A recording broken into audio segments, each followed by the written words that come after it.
The Adaptation Engine, the mind's blueprint to embracing change and thriving in transitions.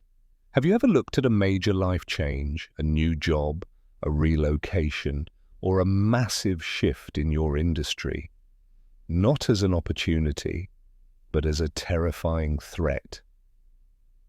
In a rapidly evolving world, the fear of change, known psychologically as metathesiophobia, can paralyze us, keeping us rigidly tethered to a past that no longer exists.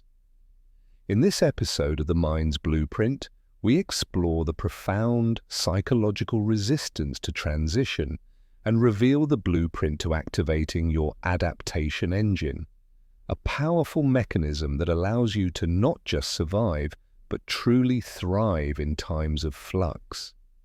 Clara was a highly accomplished lead software developer at a major tech firm.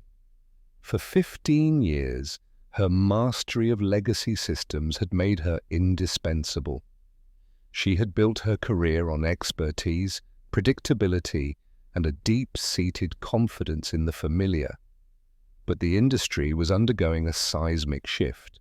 A wave of new automation tools and cutting-edge technologies threatened to render her specialized knowledge obsolete. She began to feel a constant churning anxiety. The thought of learning an entirely new programming stack, of becoming a beginner again, filled her with a crushing sense of inadequacy.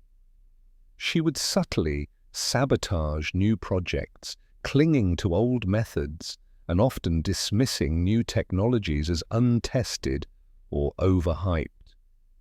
Her team saw her as resistant. Her manager saw her as a bottleneck. Inside, she felt like a crumbling fortress, desperately trying to keep the rising tide of innovation from washing her away. Her emotional state was one of constant low-level panic, manifesting as insomnia and a loss of passion for the work she once loved. She realized she was not afraid of failure itself, but of the transition to a new identity. Her mentor, Dr. Ben Carter, a former CEO and thought leader known for successfully navigating 3 major industry overhauls, saw her struggle. He found her one evening late, staring at her screen with an expression of deep defeat. "Clara," he began, his voice calm and empathetic, "you have been building walls to protect your expertise, but you've ended up trapping your potential inside. Change isn't the enemy, rigidity is. The blueprint for a long, successful career isn't found in your knowledge, it's found in your capacity to learn." Dr. Carter explained that the human brain is wired for efficiency. Once we achieve success through one method, the brain creates strong neural pathways to reinforce that behavior, resisting anything that requires more energy, like learning something new. This is why we cling to the familiar, even when it's detrimental to our future. He introduced her to the concept of the adaptation engine, the psychological practice of deliberately interrupting old, rigid thought patterns and retraining the brain to view uncertainty as a resource, not a threat.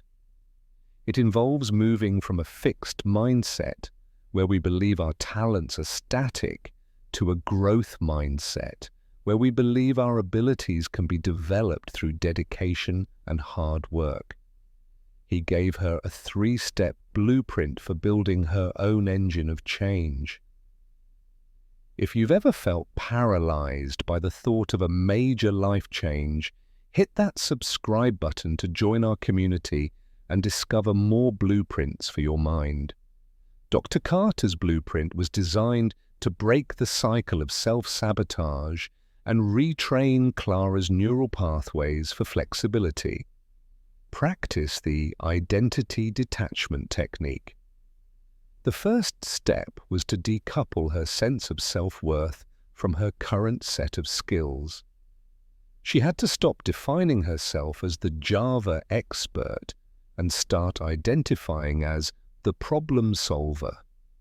This meant writing down every morning 5 fundamental qualities about herself that had nothing to do with her current job title, qualities like resilience, curiosity, or empathy. This was a psychological trick to diminish the fear of professional obsolescence by reinforcing that her value was not the same as her skill set.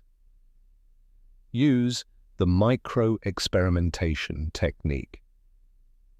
He instructed her to take on one small, low-stakes project each week that required learning a completely new tool or process.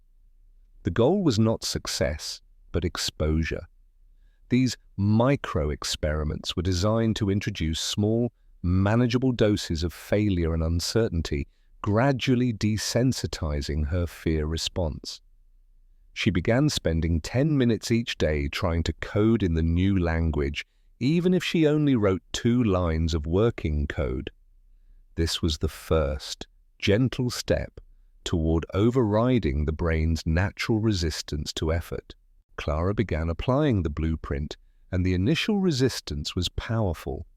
Her mind fought the identity detachment technique, constantly whispering, "If you're not the expert, you're nothing." But she persisted, forcing herself to focus on her core values of problem-solving and mentorship. Over time, the anxiety began to recede. She realized that even if her current skill set vanished, the qualities that made her valuable, her ability to think logically and guide a team, would remain. She was starting to see the true blueprint of her worth, which was not fixed, but fluid. The micro-experimentation technique also proved challenging. When she started learning the new language, her code was riddled with errors. The initial impulse to quit was overwhelming. She had to fight the urge to delete the entire project and retreat to her familiar, safe Java environment. However, Dr. Carter had prepared her for this with the 3rd step of the blueprint, which was the true core of the Adaptation Engine. Build a fear-to-fuel protocol. This was a conscious, 3-part ritual to manage the inevitable anxiety of change. A. Name it. When the fear of failure or change arose, she was to verbally name the emotion. I am feeling anxiety about incompetence and the fear of being humiliated. Naming the emotion detached her from it, turning the intense feeling into a manageable data point. B. Find the instruction. She was then to ask, "What is this fear trying to instruct me to do?" Often the answer was, "Slow down, ask for help," or "practice more." C. Reframe the narrative.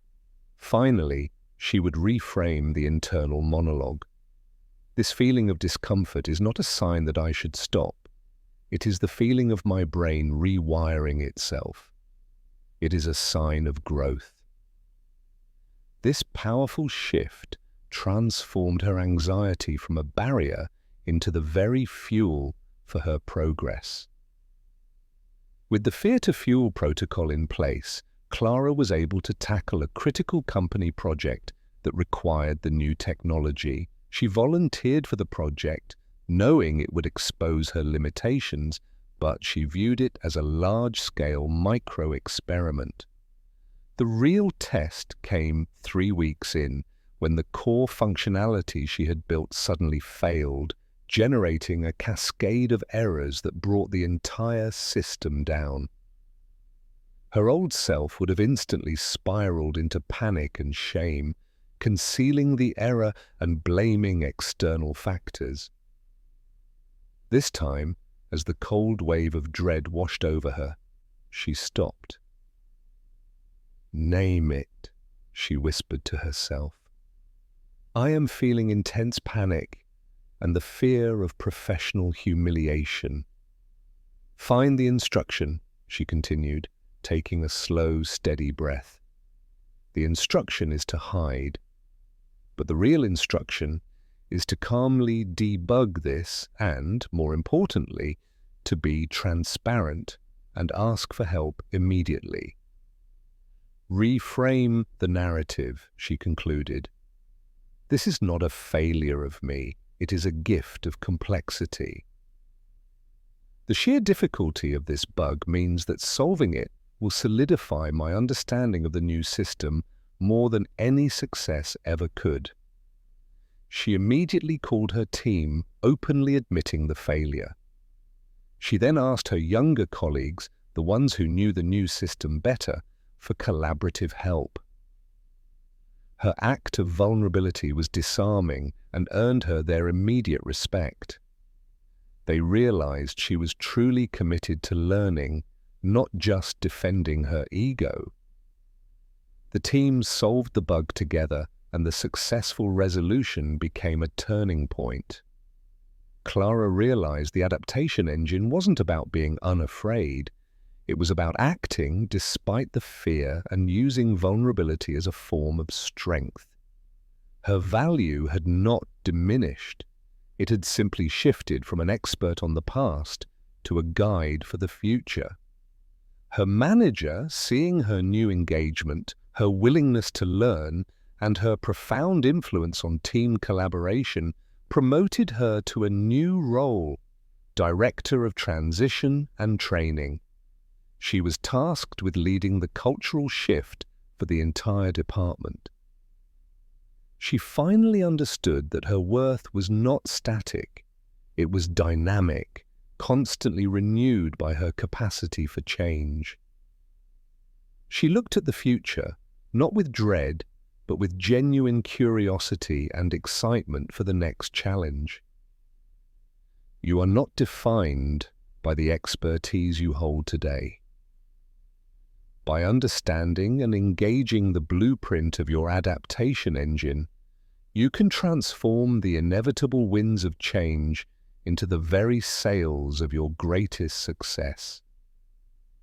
Join us next time to uncover more of the mind's blueprint, and don't forget to subscribe to our channel for more insights into the human mind.